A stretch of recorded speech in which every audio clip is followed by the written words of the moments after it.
Zuma was organizing a test of courage event, right? Huh? I know you.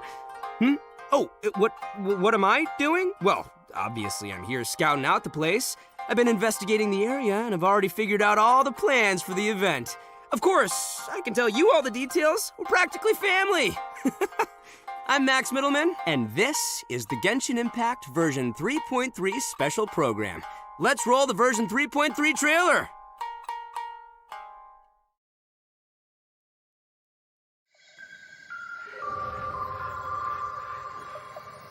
A friendly word of advice. Test of courage events tend to give rise to a variety of strange rumors and stories. So please, be sure to exercise caution. Ah! How was that? Were you scared? Who goes there? So, is there really a ghost around here? Why does Paimon have a feeling that it's staring right at us? Are you talking to me?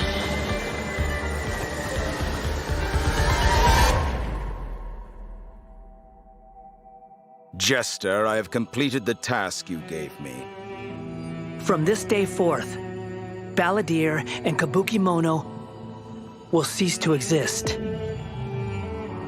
Did you really think you would be able to see through my plan? Dottore.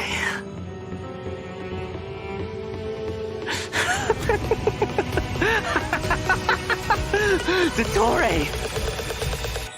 In that case, I'll take some time for myself now.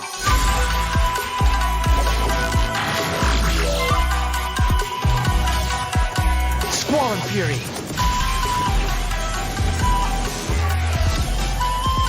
You dare to gaze upon me?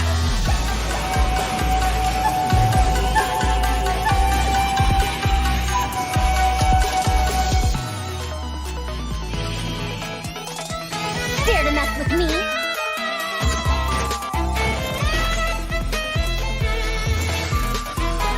Too late for regret. Have fun with this gift. Scaramouche, the mere fact of your utility does not make you indestructible.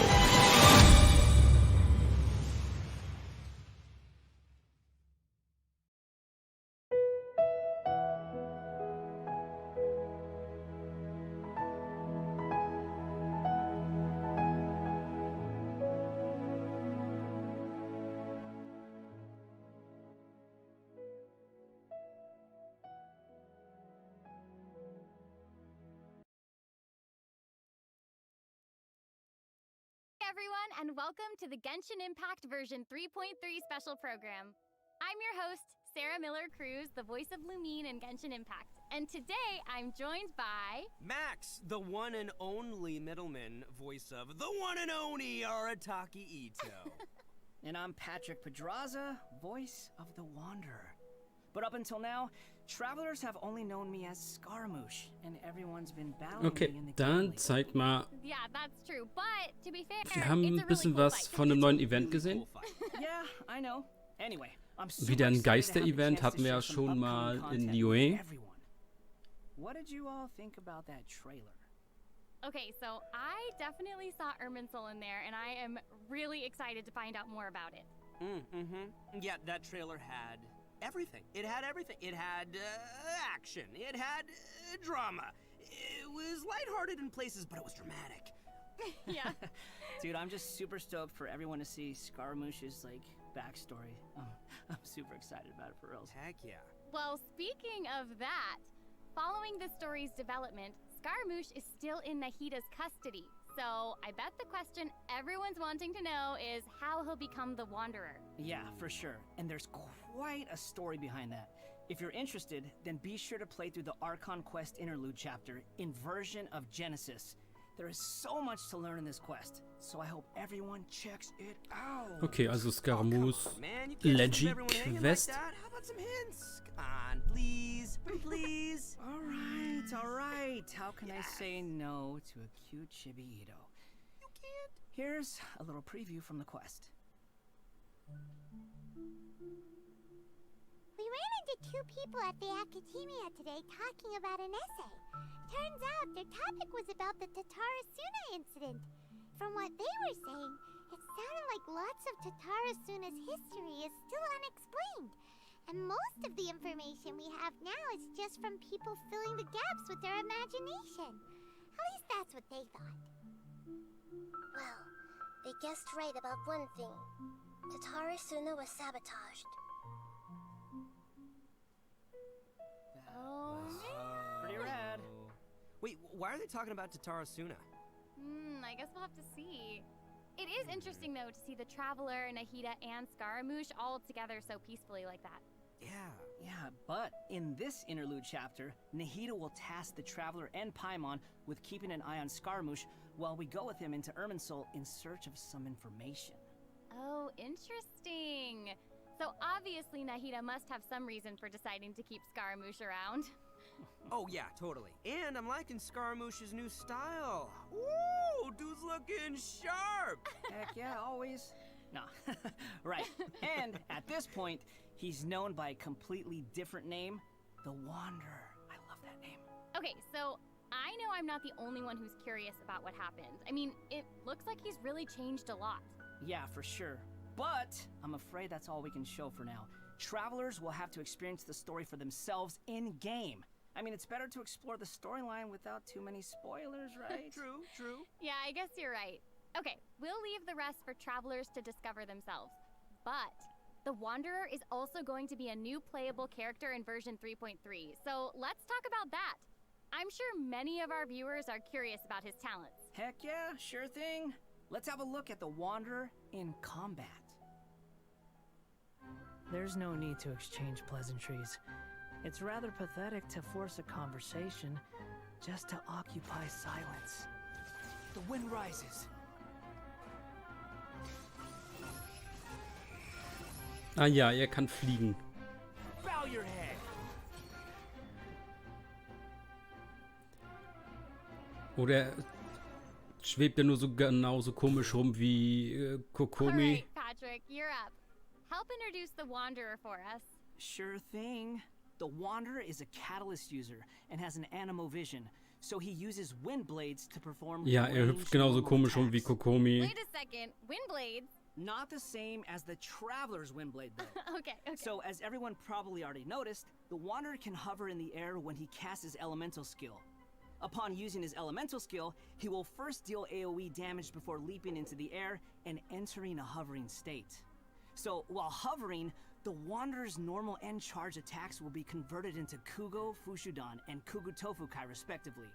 The damage they deal and their AoE will be increased. Their damage will be considered normal and charge attack damage, respectively. Also, Kugu Tofukai will not consume stamina, and he can remain hovering for a certain duration. That's so awesome! He can fly! Penti wer? I know, right? Anemo Gott He wer? can't stay hovering forever. While hovering, the Wanderer constantly consumes Kuguryoku points to maintain his hovering state, which is the blue meter you see on the screen. Even if he doesn't move or attack, hovering will still consume Kuguryoku points. Okay. So this mechanic works a little differently than our typical stamina meter. There are many possible actions the Wanderer can perform while hovering in the air, which all rely on Kuguryoku points rather than stamina. So, for example, sprinting mid-air will consume additional Kuguryoku points to accelerate mid-air, and holding the sprint button will cause persistent point consumption to maintain speed. So this effect will replace his default sprint. Jumping expends extra Kuguryoku points to increase hovering height. Holding jump will cause persistent Kuguryoku point consumption to keep increasing hovering height. Of course, running out of points will end his hovering state. Oh, okay. So travelers will need to plan their actions while hovering. Exactly. So with his talent, Jade Claim Flower, when casting his elemental skill, if it contacts Hydro, Pyro, Cryo, or Electro, that instance of the skill will receive a corresponding buff effect depending on which element. Schön, dass man von einem Update zum anderen Update komplett von Dendro weggeht Und Dendro wird komplett or restoring the set amount of energy upon hitting ignoriert. opponents with a normal or charged attack. Jetzt bringen sie ja zwei Charaktere raus hinterher, die nichts mit Dendro anfangen können. Simultaneously. Ooh. Oh, look, check that out. Part of the halo behind him changes color depending on the buffs you get. So travelers will be able to easily understand what effects the Wanderer currently has. I like that. It's helpful and still looks really cool. Yeah. So after unlocking another talent, Gales of Reverie, when the Wanderer is in the hovering state, if his normal or charged attack hits an enemy, there is a set chance to gain another buff effect, allowing him to sprint midair without consuming Kuguryoku points. Additionally, this buff effect will fire wind arrows to attack the enemy. Ooh. Oh, dope. I'm sure extra buff effects like that will go a long way for players when they're in combat. Yeah, for sure. And if you've noticed, there is a colorful aura of light around his body to indicate when that buff effect is triggered. I saw that. That's pretty cool. I love all the detail they've put into the Wanderer. Alright, this brings us to the Wanderer's Elemental Burst. Sweet. Yay! So, check this out. Upon unleashing his burst, he compresses the atmosphere and stomps it down toward the enemy. So, travelers should note that if the Wanderer is in a hovering state when he unleashes his burst, then the hovering state will end and he will begin descending after the burst is completed. Okay, this stomping animation is a little aggressive. Yeah, but it's cool. I know, and it actually suits his character. Yeah, I can't help but agree. Wait. Let's not forget about the exploration talent. Ah, yes. This is an interesting one. The Wanderer can decrease the mora required when ascending bows and catalysts. Hey now, you can never complain about saving Mora, am I right? Okay, that's true. Okay, All right, eine now that Waffe, we've seen the Wanderer, let's move on to the next Katalystglocke. new character. Are you ready? I'm ready. mit Yay! Crit Damage. What did you say? Oh, I'm old now, so every other phrase escapes my ears. Try calling me Madam Farozan, and I'll see if I can pick that up.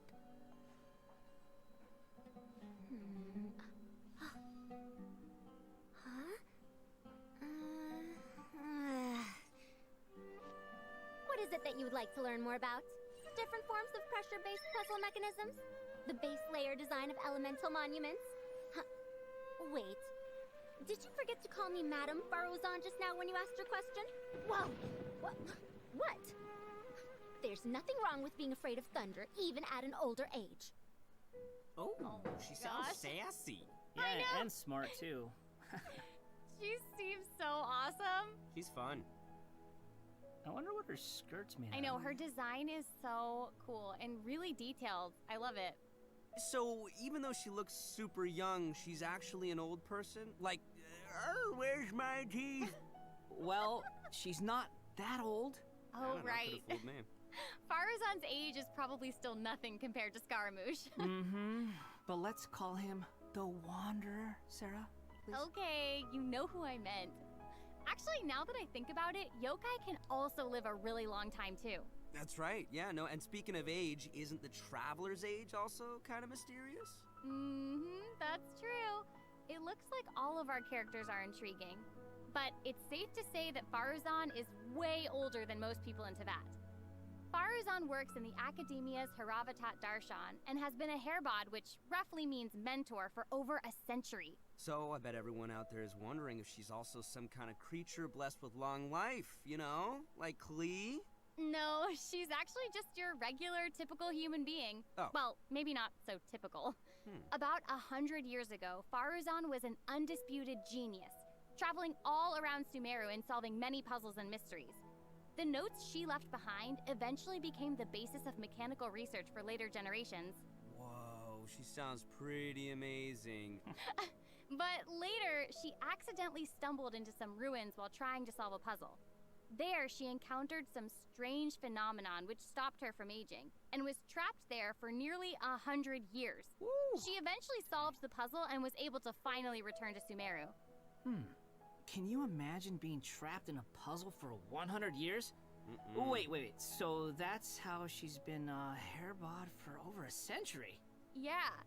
And even now, she still has the pride of a scholar in her heart and is a very talented person. It's just that after being separated from the world for so long, she's kind of fallen behind the times now. Oh, hey, I get what you mean. She was once a proud researcher in a niche field that has become unpopular after 100 years. So, is she still completely dedicated to her field?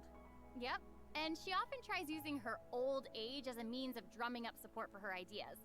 However, I think she'd prefer to be complained about for using her seniority rather than garnering sympathy for her experience of being trapped in the ruins. Yeah, sounds like she's quite the character. I know, right? Okay, so now that we've covered her backstory, why don't we take a look at Faruzan's abilities in combat? Let's do it. Fight, fight, fight, fight. 100 years have passed, yet there hasn't been any change to those dumb rules at the academia. Dare to mess with me? Have fun with this gift!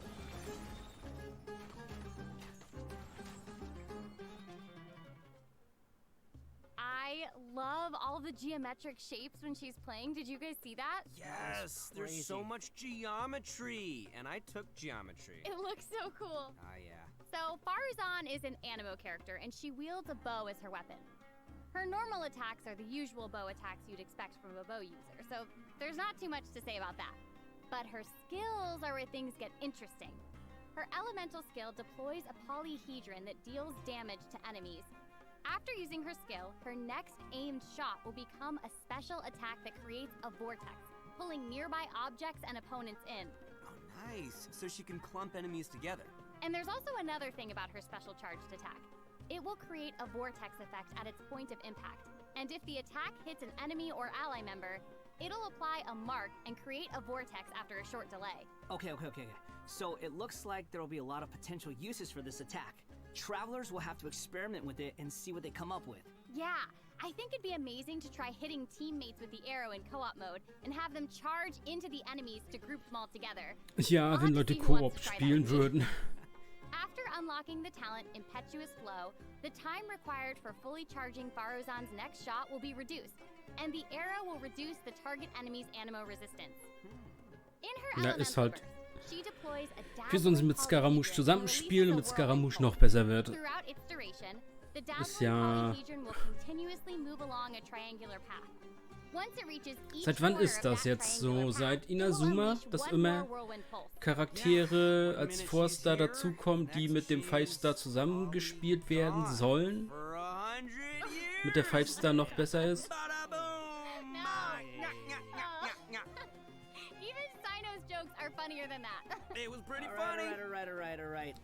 Genau, war ja Kuchosara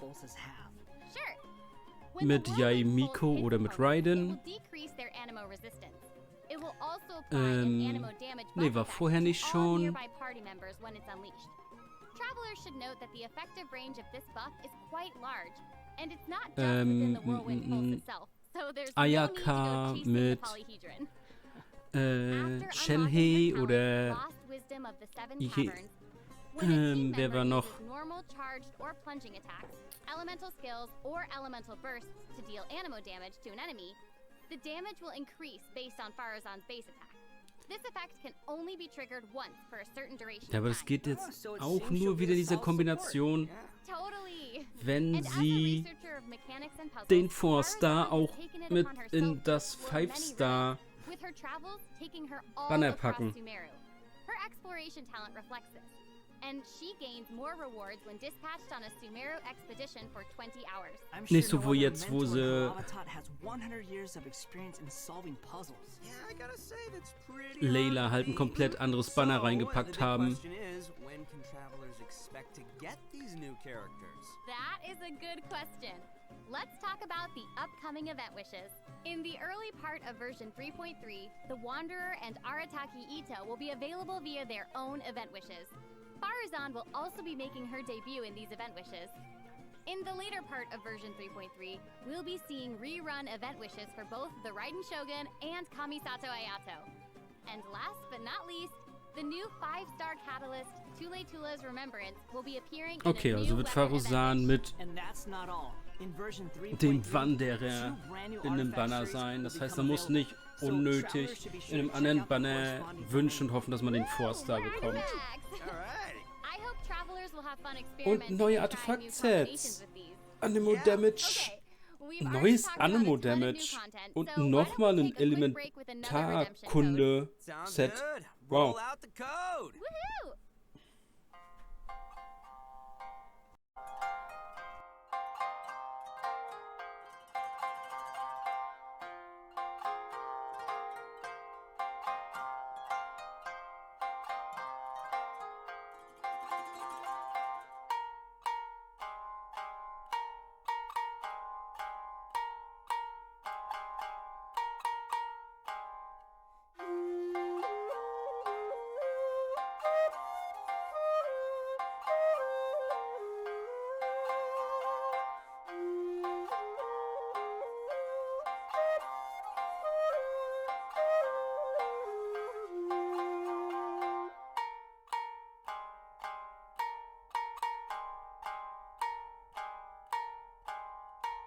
Welcome back to the version 3.3 special program. Okay, Patrick, what do we have next? So next, we'll be covering the upcoming events for the new version. That's right, we've already mentioned the Test of Courage event, and I'm sure plenty of you were wondering about that, so let's start there. Aha! You must be here to participate in the Test of Courage. I can already see a dark aura surrounding the two of you. If you carelessly go running into the event, all it'll take is one little misstep, and the darkness will swallow you up. Some strange and unusual things may occur along the way. If you ever feel you can't handle it, you may withdraw from the event at any time. This is your last chance. I'll count it down. 3, 2, 1. Welcome to the Test of Courage. Enter at your own risk. That was pretty interesting. Yeah, I mean, it is a test of courage. Ja, so I'm sure we'll see some scary stuff langweilig. going on. I ain't scared. Anyway, to successfully clear this event, we'll be facing a series of little tests. Ooh, what's this? Tests, you say? Yes, that's right. Word has it that if you walk around the Test of Courage, you might find yourself encountering a special sort of game. We've already got the rules down, so I'll do a quick introduction. Basically, travelers will have to control a bouncing bar to bounce a ball and use skill ball effects to break as many bricks as possible. Okay, I'm liking this one. Seems pretty straightforward. During the game, travelers will be able to trigger elemental reactions to break bricks more effectively. Nice! It even has elemental reactions. Yeah, we can control the character to move the bar. When the character we're using is either pyro, hydro, cryo, or electro, the corresponding element will be applied to the bar. By switching characters, you can change the element of the bar. Okay, all the pieces are falling in place now. The bar can infuse a certain element, and the blocks also have their own elements, so causing a skill ball of one element to hit blocks of different elements will trigger elemental reactions. There, how'd I do? Yep, you nailed it. The bar will add the element corresponding to your character. Besides triggering reactions the way you just mentioned, if a skill ball is already infused by an element and it hits the bar, it will also trigger a reaction, causing the skill ball to have some additional effects. When preparing your team, you can equip modifiers to receive various buff effects, which will help you successfully clear the challenge. Okay. Lustiges Spiel. Das gibt es aber ein paar tausend Mal in jedem App Store. Ich weiß nicht, warum sie das jetzt in Genshin reinmachen als Event. Ja. Die Belohnung sah cooler aus. Sah aus wie ein Regenschirm. Ich nehme an, als Einhandschwert und auch gleich die Refined-Materialien zum Verfeinern. Dass man das Ding auch auf Refined Verfeinerungsstufe 5 machen kann. Ja. Ja. Guck da, ja, Sport. Und das ist sogar so ein dämonischer Regenschirm aus der... Was ist das? Ich glaube, es gibt es im Chinesischen diese dämonischen Regenschirme und aus Japanischen, glaube ich, auch. Across the Wilderness. Oh Gott. Wander's abilities might come in real handy here. I know, right? So, in this event, each stage will have wilderness balloons scattered all around. Travelers will need to find as many wilderness balloons as possible within the time limit to earn increasingly better rewards. So, during the challenge, travelers will be able to utilize their character's skills and talents. So, it'll be important to assemble the right team depending on the traits and terrain of the challenge area. Oh, interesting. Yeah, so travelers can also use something called the Wilderness Compass to obtain various buffs, which include enhanced jumping capabilities, increased movement speed, or unlimited stamina, etc. Okay, also einfach nur Jump and Run in bestimmten Gebieten, bisschen Stuff aufsammeln, dafür kann man sich verschiedene Buffs holen, damit man diese Gebiete besser erklettern, erfliegen kann. Und du hast halt 2 Minuten nur Zeit, um 40 dieser Ballons einzusammeln. Ja. Auch totlangweilig.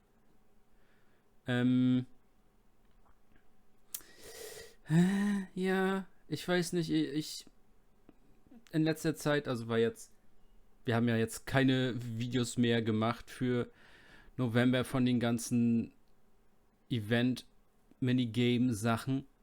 Einfach, mir war eigentlich alles davon komplett viel zu langweilig und dennoch irgendwie Videos dazu zu machen, in dem ich dann das denn so auch so rüberbringe, dass mir das komplette Event egal ist und es eigentlich komplett langweilig ist. Nicht so geil. Und das sieht leider auch jetzt nicht besser aus mit den neuen Events. Das ist schade. Es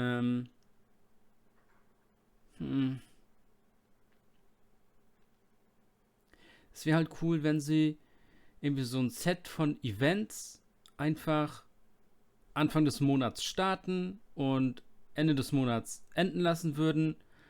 Du kannst dir halt X Belohnung dann rausnehmen aus einem Shop, weil alle Events halt die gleiche Event-Währung geben und am Ende des Monats oder wann du keinen Bock mehr hast weiterzuspielen, holst du dir halt die Belohnung, die du haben willst, raus aus dem Event-Shop und fertig.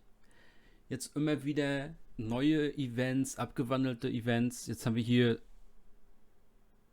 Hide and Seek. Cooles Event. Hat Spaß gemacht, die Male, die man es schon spielen konnte. Aber es ist halt nichts Neues. Na, okay, ja, da.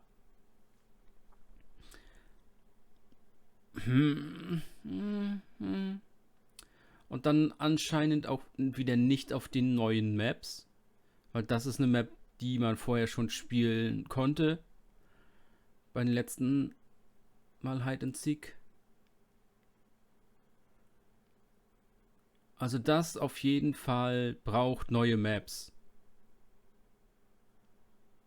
Es ist halt die Maps, die es halt schon gibt, sind veraltet. Die haben die meisten Leute halt schon gespielt, die halt Genshin Impact regelmäßig spielen. Da müssen halt neue Maps her. Wir brauchen Inazuma-Maps, Sumeru-Maps und so weiter.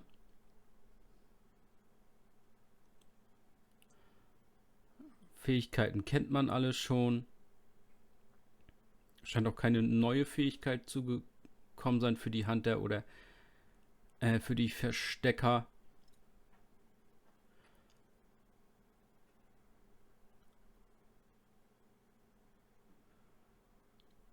Ja, da einfach, um das besser zu machen, Inazuma ein paar Versteckgebiete, Sumeru ein paar Versteckgebiete. Die in der Stadt wäre halt mega gut, in beiden Hauptstädten. Vielleicht, ich weiß nicht. Es würde gehen, wenn man in der großen Kluft vielleicht noch ein bisschen eine neue Zone dafür macht. Aber das sind alles alte Maps.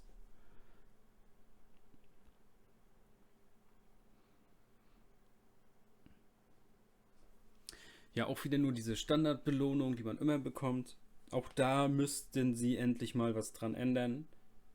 Entweder, dass es extrem mehr wird oder wirklich neuere Belohnungen. Mystery Dungeon Realm of Sand. Okay. Gucken. Das wird wahrscheinlich ein Kampf-Event sein. Arrive in version 3.3. Stoked. Sweet. But this time around, there will be a total of 7 trials with different themes awaiting you in the Misty Dungeon. Each has a different leyline disorder, and travelers will have to adjust their teams according to the disorder's effects and the distribution of enemies. There will also be trial characters for you to select from as well.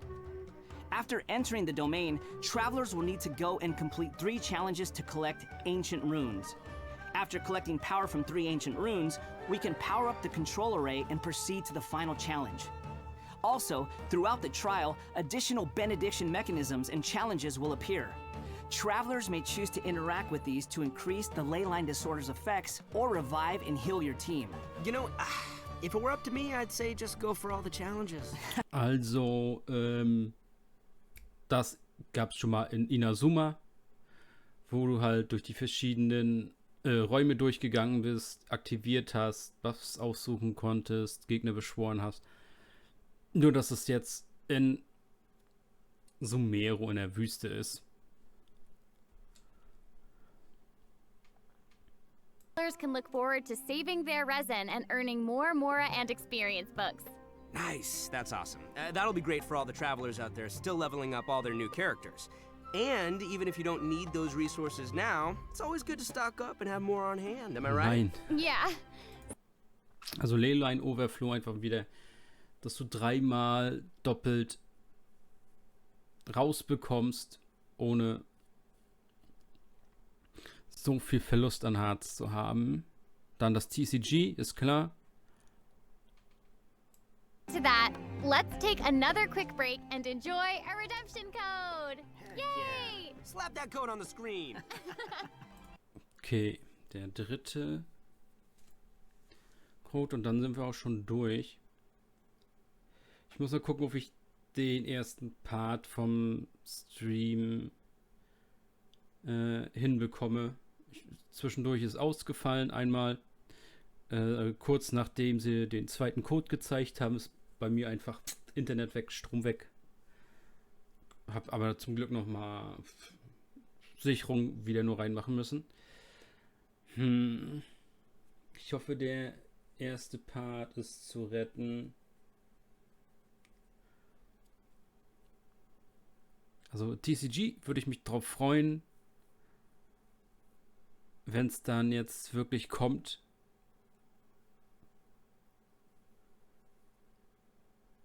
Und dann auch alle wirklich die gleichen Chancen haben und sie nicht irgendwie im Shop irgendwelche Karten kaufbar machen.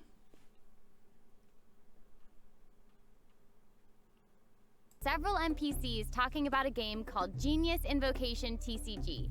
So next, we'll introduce this card game that's been taking Teyvat by storm. In the version 3.1 special program, we already revealed that Genius Invocation TCG will be a card game where we can challenge various characters and NPCs or battle against your friends. But there is actually a legend behind this game. It is said that a young guy in Sumeru found an ancient casket of tomes in the attic. He opened it and discovered that the soul of an ancient TCG player called the Crocodile King had been captured inside. What a name. It turns out that the Crocodile King was King Deshret's viceroy, who battled an opponent named the Ibis King. During the match, the Crocodile King fell prey to his opponent's scheme and was sealed away in the casket of tomes. Ouch, game over. After being unexpectedly released by the kid, the Crocodile King possesses him and helps him to gradually climb the ranks to becoming a legendary TCG player. Nice. Hang on, is it just me, or does that kind of sound like the plot to a light novel or something? You're right. It turns out that Yai Publishing House is about to release a hit light novel series based on Genius Invocation TCG. Was? Das Okay, ist von now Yu-Gi-Oh! this is starting to geklaut? Na, hat die Yu-Gi-Oh! Story geklaut und benutzt jetzt für sich? Nein. Oh Gott. Datum, wann kann man spielen? Kann man sofort spielen oder müssen wir noch warten? Was müssen wir dafür tun? Hopp, hopp. Rules to the game. Basically, Genius Invocation TCG is a game where you use a constructed deck of cards to duel against an opponent. The objective is to defeat all of your opponent's character cards. That's right. Also, there are many features and mechanics in the game that resonate with Genshin Impact's gameplay, so it shouldn't be too hard for players to get the hang of. Right, I even saw some elemental reactions in the gameplay. Yup, a constructed deck must contain character cards. And as you might expect, these character cards have a normal attack, an elemental skill, and an elemental burst. So when a character card deals elemental damage to an enemy, it will cause them to be affected by that element. Then, you can switch to a character card of a different element and use their abilities to trigger an elemental reaction. Wait, did you guys notice that there are even monster character cards? Can we even make a deck of, like, just the monsters from the game? You're really getting into this, Max. Heck yeah, I am! I like card games! Who doesn't? So, in Genius Invocation TCG, all actions require you to spend elemental dice. Each round, both you and your... Oh mein Gott. Wie viel willst du von anderen TCGs klauen? Genshin Impact. miHoYo-Verse Mitarbeiter? Ja. Also one called the Omni Element. The elemental dice required for a character card to perform an action correspond to the character's element. So, for example, a Pyro character like Diluc needs either Pyro or Omni Elemental dice to perform an action. Clear now? Yep, crystal clear. Also, elemental dice can be used to switch characters or play a variety of other cards, such as equipment cards, event cards, and support cards. All these cards create the potential for a variety of strategies. Right. While playing Genius Invocation TCG, travelers can earn player experience, which will increase your player level. As your level increases, you'll be able to challenge more characters and NPCs. By completing challenges, you may earn lucky coins, new cards, or other rewards. Was soll dieses Level-System da jetzt?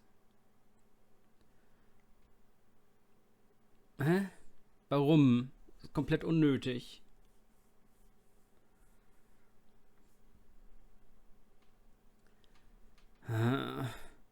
Be a cool bonus animation whenever you cast that character's elemental burst. Cool. And if you're confident in your TCG skills, you can also invite a friend to duel. After reaching a high enough player level, you'll even unlock a matchmaking mode. So be sure to give it a try. Traveler. Du musst Matchmaking erst anlocken, indem du erst gegen zig NPCs gewinnst. Was ist denn das für ein Quatsch? Warum ist das nicht gleich da?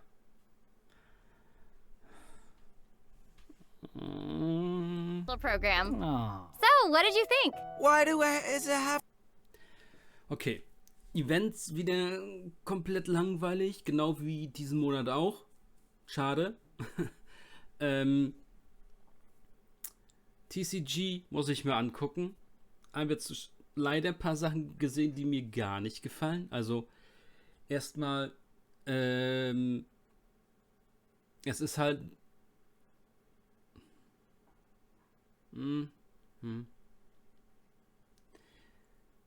es hat halt diesen...